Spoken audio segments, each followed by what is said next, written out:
बहुत से लोगों की ये जिज्ञासा होती है कि आखिर ये एकादशी है कौन, एकादशी उत्पन्न कैसे हुई, इनके अंदर ऐसी क्या शक्ति है कि कोई भी इसका व्रत रखता है और वो पापों से मुक्त हो जाता है। यहाँ तक कि देवी देवताएं भी एकादशी का व्रत रखते हैं। भगवान श्री कृष्ण भगवान ने महाभारत में पांडवों को इस व्रत को करने के लिए भी कहा। आखिर ये एकादशी है क्या? देखिए दोस्तों, एक समय की बात है, एक मूढ़ नाम का राक्षस था।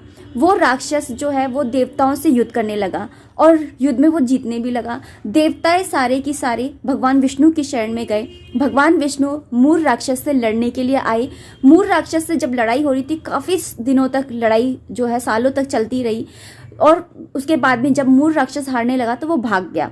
भाग कर के वो छिप गया। तो जो विष्णु भगवान जी थे उन्होंने बैकुंठ धाम में जाकर के वहाँ पर आराम करने लग गए। थोड़ी देर के लिए वो सो गए। मतलब सोने का मतलब आप ये मत समझिएगा कि भगवान सो गए और सारा काम रुक गया। भगवान तो सोते नहीं हैं। भगवान जब सोते हैं तो उनकी शक्तियाँ काम करती हैं।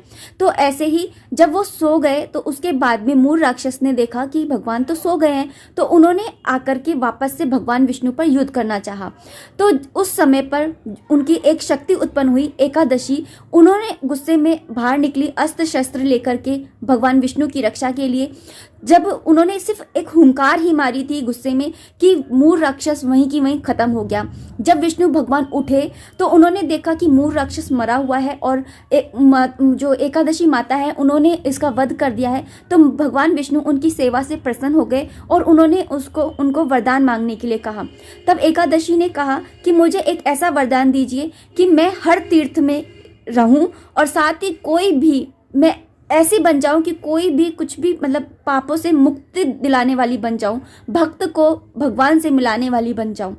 तब भगवान विष्णु ने उन्हें ये आशीर्वाद दिया कि है ना, जो भी उनका व्रत करेगा आज के 11 वाले दिन ही, मतलब जब उनका जन्म हुआ था उत्पन्ना एकादशी वाले दिन, तो उस दिन 11वां दिन ही था। तो एकादशी वाले दिन ही जो है उनका उत्पन्न हुई थी, तो इसलिए एकादशी की पूजा की जाती है और एकादशी उनका नाम भी दिया भगवान विष्णु ने। और उन्हें ये भी वरदान दिया कि जो भी उनका व्रत करेगा वो पापों से मुक्त हो जाएगा। राधे राधे।